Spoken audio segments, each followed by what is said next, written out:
What's up, guys? Today's video we are going to IMM. I'm with Jason. What up? And we are going to see, I don't know, he's got a bunch of parts like you guys saw in the last video, so he's got some heads and different stuff. We're gonna go see what the status is on those heads and maybe come up with a game plan for his truck, maybe one for this, but let's go on a little road trip and then we'll see what we're gonna do.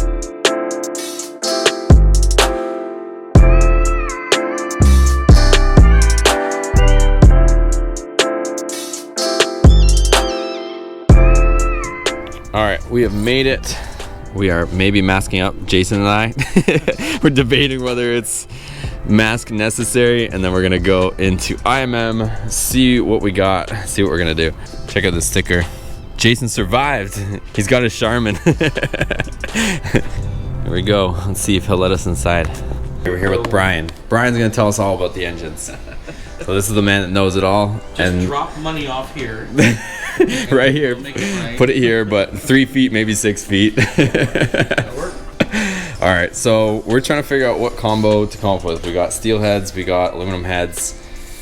We're trying to keep it on a budget, just with myself and Jason not knowing what's gonna go on financially in the next few months, but we should and we would benefit from doing some pistons and pretty much the rest. So we're gonna talk to Brian here and see what he says. Just what we're trying to put together for the next couple months isn't necessarily the end all where we're trying to get. It's just to make content. Keep it moving until everything settles, and then we can revisit it in a couple months. Well, because I want a naturally aspirated 360. That's the problem. That's what I want. At each point you progress the engine, at some point that combo is going to suck compared to doing it right. Yeah. So that is the problem. Yeah. And from what I have seen, every single time the customer does it right from the get-go, doesn't necessarily mean that you have to, put $3 grand in the short block. I'm just saying if you do it right and make the few changes that need to be done, in the long run, you may be so happy with it that the progression doesn't take place past that. That you've spent the money on the engine, you're happy with it, and it stays that way. Yeah. So that's kind of where we try to get our customers to go. Because I've seen a lot of people disappointed to go the other way. Part of the, as bad as I don't want to admit it, I think a lot of people get some sort of excitement out of seeing me blow it up. Not to put your name on that, but they want to see what the stock engine can take, right? So, but I know the heads are one of the weaknesses. Now you're talking about still keeping it in A. I think I have a supercharger. That was the one you probably talked to a million people, but I have the P1 SC. Yeah, I mean, if you're going to do that one and you want to keep the bottom end stock, we can put a camshaft in it to take advantage of the blower. Yeah. And just see how far we go before she gets unhappy. The stock pistons on a supercharger probably won't take much more than 500 horsepower, even if there's no detonation. Yeah. But it depends. It may last 6 months. It may last a year and a half. There's no way to know. Yeah. But if you keep adding 3 or 4 psi to it, you'll find the limit. You'll find the limit. They're hyper-eutectic, so they at some point they will bend and break. One scary, ugly question is, if I were to put those steel heads that he has on mine, if things were to go south with the piston, is the head more likely to survive than an aluminum head, or same thing? You know what I'm saying? If things got ugly, wouldn't the steel head? It just depends. No, not really, because if the valve gets bent hard enough and it keeps getting pounded, it pounds it right into the head. Yeah. So then you've got to put a seat insert in it. When you put a seat insert into a cylinder head that's not designed for it, then you've created a weak point. I'm just thinking if the weakness would be the piston, that if it popped the ringland off, the little chunk of aluminum from the piston. If it pops the ringland off, you're fine. Problem is that if the ringland gets caught in the valve, especially the intake valve, while it's open, and then starts hammering it. Yeah. Yeah. Okay. You take a good chance on losing that cylinder head. Okay. Yeah. Or putting enough money into it, you wished you would have lost it. Or bought a forged piston. Yeah. If I'm going to start tearing to the bottom end, I know I'm just going to want to refresh the whole thing. Well, I mean, the rings and bearings is never a bad idea. The viewers might actually appreciate it because they can see the things that you're doing to make it hold that kind of power. Yeah. Because I get lots of people that are interested in that kind of power. 400, 500, 600 horsepower, but they're not really sure what to do and not spend too much money. But the money should be spent on the valve train, and then of course, the parts to support the power, which would be, I mean, the cranking rods are pretty strong, but I would put good bearings in them. With the supercharger, I would just go straight to the force piston. Yeah. And be done with it. Okay. And then when you do the lightweight pins, the lightweight pin is still strong enough to handle 750 horsepower. So the lightweight pin option is great because we don't have to balance the brake. I know. We're torn between doing it all at once and doing it all right and making sure that we're not going to be selling our trucks Well, one thing, 6 months. it would be easier for me to price it if I saw the short block. Yeah. And we took it apart and checked everything out. Okay. Well, I have the one that's running good in the truck now, and then I have the one that I probably cooked the bearings out of the bottom end. I have a stock long block, and then the heads, you've already seen one set of them, and then he's got 2 sets of Edelbrocks, right? 2 sets of Edelbrock Magnum heads? Mm-hmm. Oh, okay. Are they both untouched? Yeah. Okay. Yeah, they're both brand new in box. One's got valves, one empty, yeah. Yeah, well, one's for the flat tappet, but you can just tear them all apart. You know, we could also do mild work to the aluminum heads that would pay dividends for it and not run you a ton of money, but are you trying to keep it below a certain price point? Yeah, I want actually aspirated, but it's really up to him. Whatever he decides the direction he wants to go with it. If he wants to make his boosted now, then we can use the aluminum heads for yours. You can go boosted. I was going to throw the ball in your court, but E85? I can, yeah. I can. Well, the reason I say that is we can get a lot more power out of it on the E85. Yeah. I'm halfway there for the setup. I've got 1,000cc injectors. I got a high volume pump, so I got to do the fuel lines, but it wouldn't be that much more. If you wanted just to, screw around with what you've got. Yeah. If you want to take that engine apart and see how bad it is, see what we can get away with. Mm-hmm. My thing is bearings, forged piston and ring, with the lightweight pins, put it together.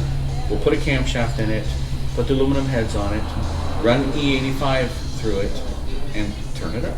Mm-hmm. See what happens. So I want to see at least things get back to normal before I can just start, spending frivolously. If I slap something together at home, in the meanwhile, until we see what goes on with all this nonsense,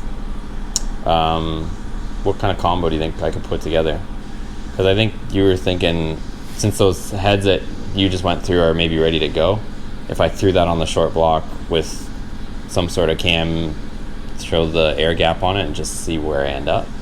Is that E85 in it? I could do either or. I can run pump. You talking boosters, not just aspirated right now? I don't know. I mean, I have the supercharger kit sitting there. Where would I end up as far as being able to use the stock pistons with the lift, or what kind of cam could we spec? Well, with the 202 valves, using the stock piston becomes more difficult because now the valve sits outside of that relief in the piston. So now you lost that extra, that step is like, I don't know, 40 or 50 thou deep. Yeah. You just lost that valve and piston clearance. Okay. And then you put a bigger camshaft in and you have nothing. So 218 at 50 is about as much as you can go safely. Okay. Now, if you want to use a taller head gasket to put more camshaft in it, you could do that because you have a supercharger. You can just throw more boost at it. But with E85, it likes more starting compression. Yeah. You can still do it. Or It's not going to be a dog. It's just not going to be max potential.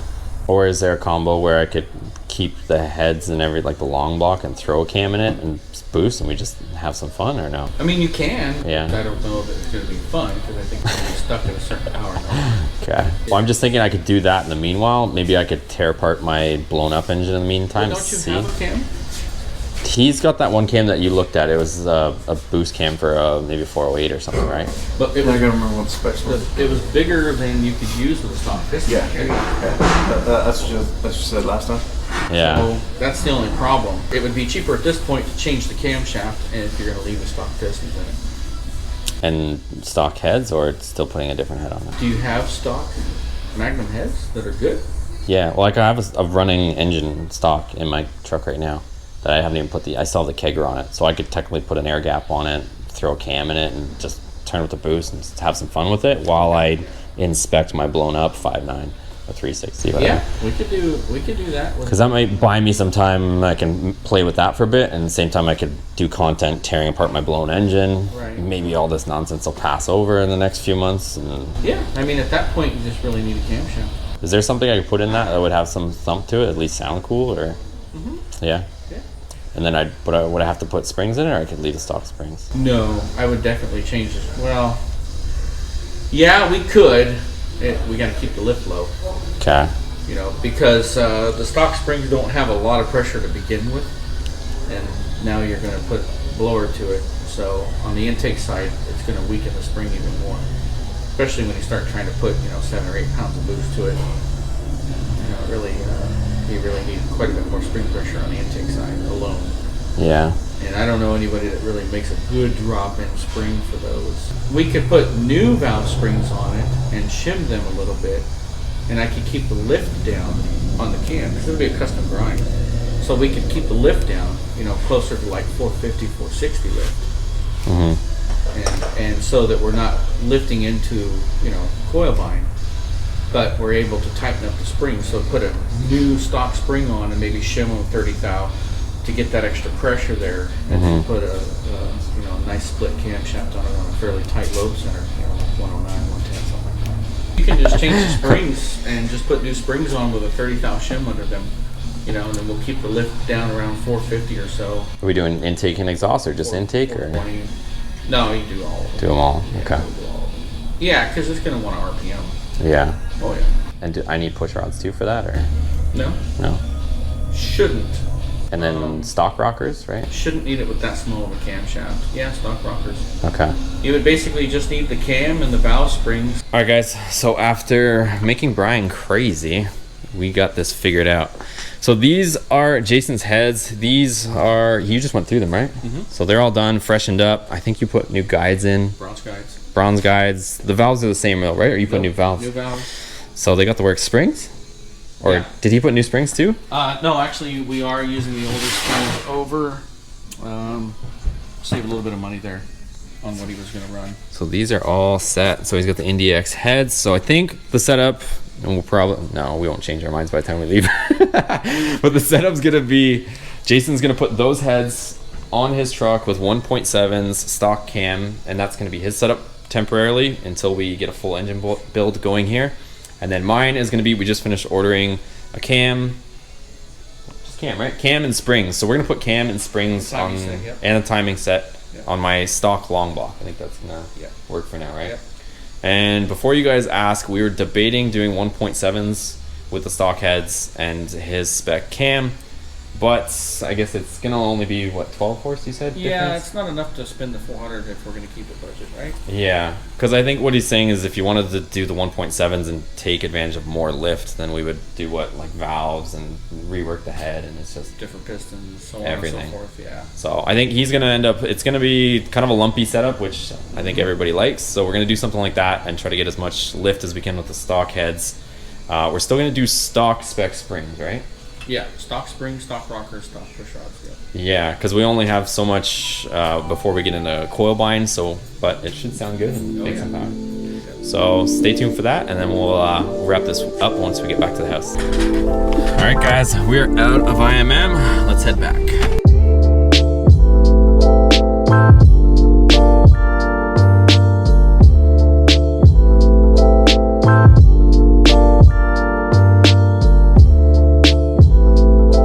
Alright guys, so we're back in the garage, and Jason and I are pretty much just discussing the plans on the build. So I guess the short of the long is my truck, the blue Dakota. You guys know it, I don't have to explain it, but you guys already know it's the one with the supercharger. And we were debating, since we have the blown engine over there, the one that we blew up with the ProCharger kit, whether we are going to try to build like a fully built engine. But with everything going on right now, me and Jason, don't want to spend, if we don't have to, right?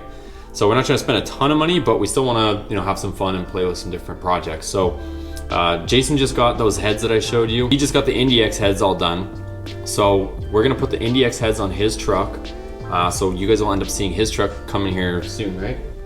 So hopefully in the next week or two. That's the plan. So we're gonna come up with that. So we're gonna have 2 Dakotas here. I know you guys were begging for Dakota content, so now you're gonna have 2 Dakota builds, both different builds, and we're gonna have a bunch of different engine builds ultimately. So we're gonna get them running for now, and then eventually his truck is gonna get a fully built engine, and then probably mine either before or after I blow something up again. But My truck is gonna get a cam, so IMM Engines is speccing out a cam that should be here in about a couple weeks, I think he said. Yeah, about 2 weeks. And then we're gonna end up putting his cam in my truck, the running engine that's in this truck. So that thing, you know, should make this truck sound pretty good. So that's the plan. We're just gonna go cam, springs. So we might end up leaving the truck naturally aspirated for a little bit and then end up probably putting a supercharger on it. So we just are not sure if we're gonna put the P1SC or maybe go a little bit bigger. And then Jason's truck is gonna get the IndyX heads. He's gonna get 1.7 rockers. And then I guess what else? I think we're gonna go with the intake on yours, right? It'd either be the Hughes or the M1. We'll figure that out. Yeah, so we have either the Hughes or M1, and we're trying to decide which one's gonna go on what. I guess from everything we've been told, the Hughes is gonna make more low and mid, right? And then the M1's gonna perform better up top, but sacrifice low and mid. So if we end up putting the blower on the M1, then that will make up for a bit of the low ends loss from the M1. So that's where we're at. We got a bunch of different builds coming, and he's got a bunch of upgraded stuff. So he's got SpinTech headers on his, and I think you have the different bolt pattern with those heads. So that might be actually better for you. We haven't talked about that yet. You know how you have the adapter plates for the SpinTechs? I don't think you have to run the adapter plates on those. I wonder if that'll help us with any clearance issues or anything. So check this out, guys. He has SpinTech headers, and I'm just getting up to speed on all this platform stuff with these Magnums, but you can see the bolt pattern there. So if you run SpinTech headers, you have to run adapter plates. These IndyX heads look like they have the alternate bolt patterns so that you don't have to run the adapter plates to fit the better headers. So it might save me and Jason a bunch of nonsense too. So what else is build on your truck so everybody knows what the plan is? Suspension. So suspension, right now he's got, what's the brand? Is it DJM or something on the control arms? Yes. So he has DJM lower control arms, which are 3-inch drop on the Dakota, but he also has chopped springs on it. Chopped stock springs. Giving it like 6 inches of drop or something it's crazy. Something ridiculous like that. And then the back is got some flipped Beltec hangers or something like that, and it's pretty much riding on the frame. Yep. So this is what happens when you buy other people's projects, and you have to go through and figure out what they did. Chad's not watching. So we got to fix all that, and then we're gonna get his truck running. Right now he has the intake and the kegger off, so that truck's gonna get towed here, and then we'll get cracking on that. Put those heads on, ARP head studs, new head gaskets, and then on my truck is gonna be getting a cam. So it's gonna get pretty cool here actually. Yeah. A lot of projects. That'll sound nice. Yeah, so I'm pretty excited. So we're not gonna pull the heads off of my truck if I don't have to. We're gonna leave everything intact since this is a running truck. But IMM hooked us up with a custom grind cam, and it's gonna be pretty cheap to get a cam in this. And that'll make this breathe as much as possible. We'll run this engine for a while, see what kind of power we can make. And then eventually, hopefully with all the nonsense in the world, it blows over. And then we can do our full build. Because I didn't see any point in putting heads, because he's got multiple heads, putting a different set of heads on this truck. Because according to Brian at IMM, if you put those sets of heads, like whether it's the NDX ones with the bigger valves, the pistons, the stock pistons don't have the relief cuts in them. So you can't actually even open the valve all the way. So it's kind of, I don't know, kind of is working against you a little bit. So you can't put a high lift cam with the big valve unless you change the pistons. So yeah, we would have to tear into the bottom end, and then you just pretty much almost get into a complete motor build, right? Yeah, you're going that far, you might as well just do the whole thing. Yeah, so that's what we were thinking. So we'll save the full motor builds for later. We're gonna keep the stock short blocks, or in my case, pretty much long block with the exception of the cam. And then we'll see both trucks get done.